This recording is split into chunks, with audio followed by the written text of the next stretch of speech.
A great headline does one thing. It makes you want to read the next line. That's all. That's the whole job. And while it's a simple goal, it's one of the oldest challenges in marketing. There are some tried and true strategies for a great headline. You can lead with a pain point. You can sell a dream. You can just say exactly what the thing does.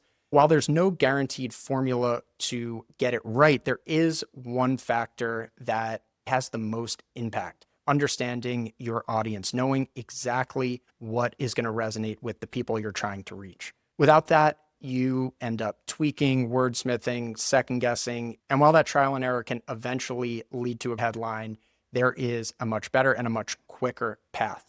Put it in front of your audience and see how they feel. In this playbook, I'm going to walk you through a step-by-step process along with a ready-to-use listener research template to test some different headline directions with real users. So if you are writing headlines and you've got a lot of possible ideas, directions, angles, but want to land on the one, follow along.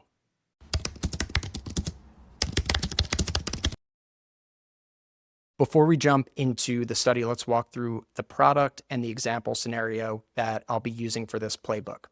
We're going to be working with a fictional company product called SparkStory. SparkStory is a tool that helps business owners, freelancers, brands, anyone who sells something easily collect, manage, and display customer reviews and testimonials on their site. It solves a problem that so many business owners experience.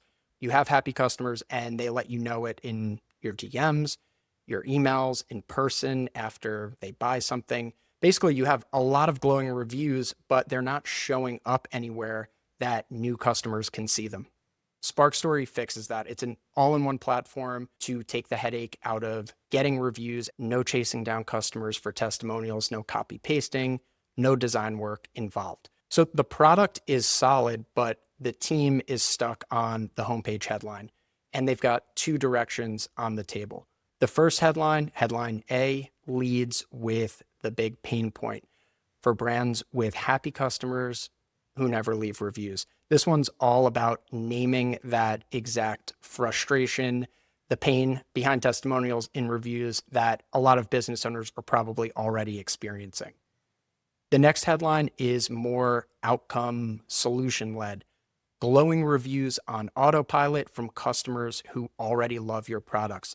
Now, both these are well-written, viable options for a good headline. Either of these could work. But instead of going with a gut reaction to decide between the two or just debating and brainstorming internally, we're going to test it out and see which one comes out on top.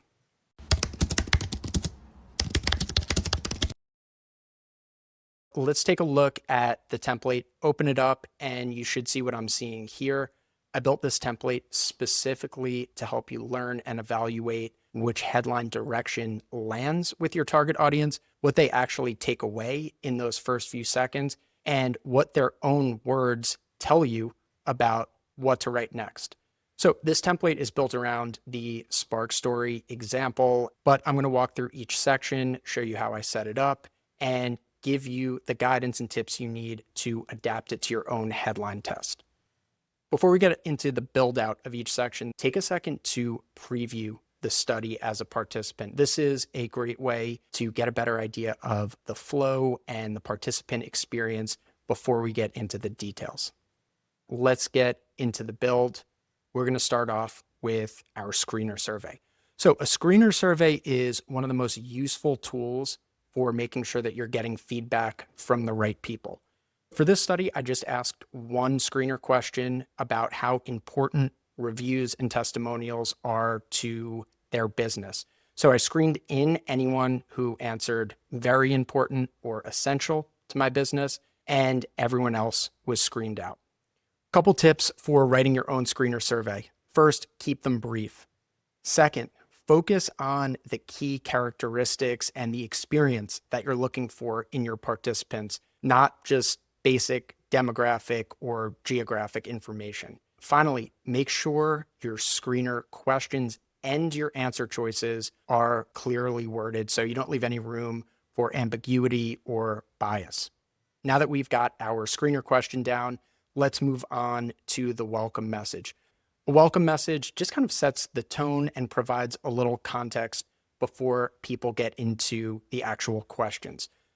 For your welcome message, keep it short and neutral. You want to give participants a little bit of context without giving away what you're testing or biasing them in any way. And above all, set the expectation for open and honest feedback. You want participants to feel comfortable and come in without any bias or pressure to respond a certain way. Next, we get into the 5-second test, which is really the core aspect of this study. Participants get this little prompt that they'll see a homepage for 5 seconds and to take it in and remember as much as they can. From there, the SparkStory landing page with one of our headlines appears, and after 5 seconds, it's gone. Those 5 seconds are going to allow participants to get a good look at the headline and the landing page, but not give them too much time to overanalyze. We're still going to be getting those first reactions to it.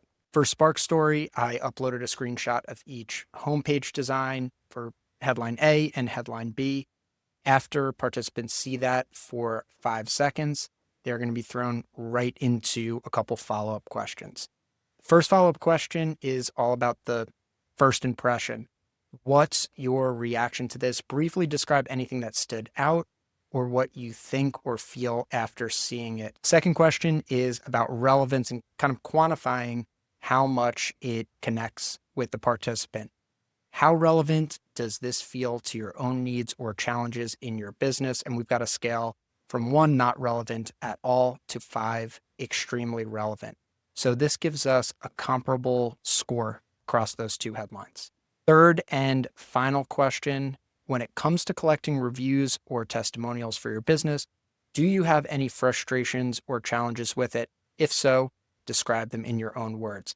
So we've got solid 5-second test and some good follow-up questions here. Now we're going to do a little work on the structure of the study. And more specifically, we're going to set this up as a split test. So here's how it's set up in Lyssna. As you can see, we've created 2 identical 5-second tests with the exact same follow-up question. The only difference is one shows the screenshot of headline A, the other shows the screenshot of headline B. Both of those sections are placed inside a section group, and that section group is set to random subset. Show one section to each participant.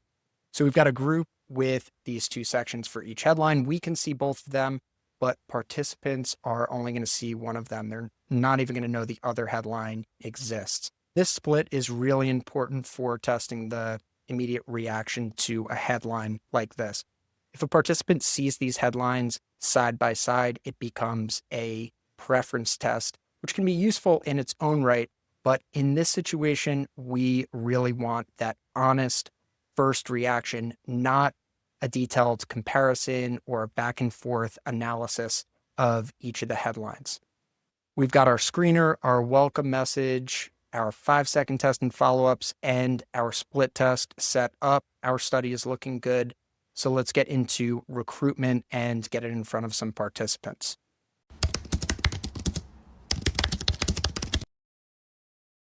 In Lyssna, there are a couple ways to recruit. You can self-recruit by creating a link and sharing that directly with your own audience, or you can use the Lyssna panel and tap into over 690,000 participants from around the world. I like to use the panel. It's a great way to get quick, really high quality feedback. And there are some really good tools to zoom in on your target audience a little bit more closely. Now, once we've opted to recruit from the Lyssna panel, there's still a couple choices to make before we submit our order and start gathering that feedback. The first one is choosing your sample size, how many participants you want to distribute this study to. Sample size can vary depending on the type of research you're running, the specificity of your audience, and the level of confidence that you're looking for in your results. For a study like this, I'm going to go with 20 participants, which should be enough to get a strong signal and some solid direction from our scores, our split test, and some of those open-ended questions. If we get the results back and we want to hear from more people, increase our sample size, we can always place another order in the Lyssna panel with the exact same study. So starting small with your sample size is a perfectly good approach. Now we're going to define our target audience, who we want to invite from the Lyssna panel. As you can see, there's a ton of criteria that you can use to drill down to your exact audience. But for this study, I'm going to keep it simple.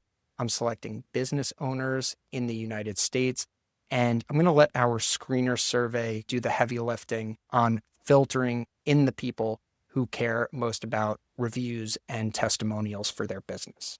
Once we've got our sample size and audience criteria set, we're going to submit the order and wait for the results to roll in.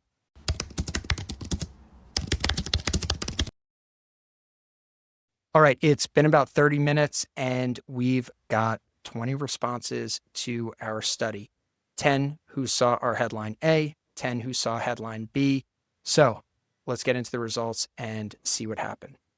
First, let's start by comparing the relevance scores. So headline A, which led with that relatable pain point and sad emoji, scored 1.5 points higher. So even with a relatively small sample size, that's a pretty strong signal.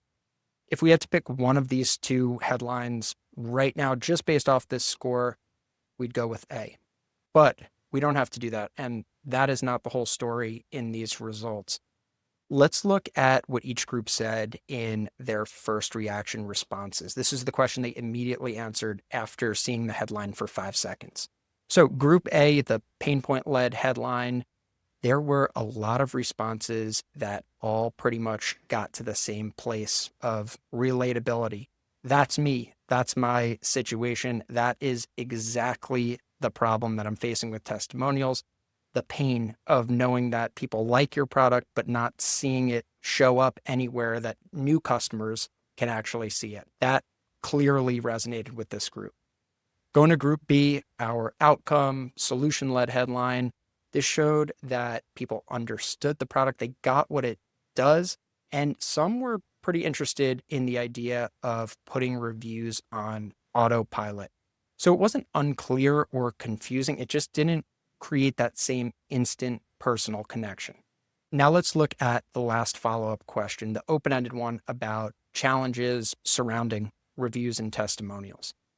So this is where we saw much more alignment between both of these groups. No matter what headline the participants saw, there were some common themes we saw pop up here. Not having a system, feeling awkward, chasing people down, reviews taking too much time and effort for not enough of a return. But there was also one theme that stood out that wasn't addressed in the headline, something new that we saw here. It's not just hard to collect reviews, it's hard to get them displayed somewhere that future customers can actually see them. That came up consistently across both groups, totally unprompted. So putting it all together, headline A drew people in with a specific, very relatable pain point, more than the autopilot solution in headline B. And the open-ended responses surfaced a mix of familiar pain points around reviews, plus a new, more specific one that kept coming up, not just the challenge of collecting reviews, but getting them displayed nicely where they count.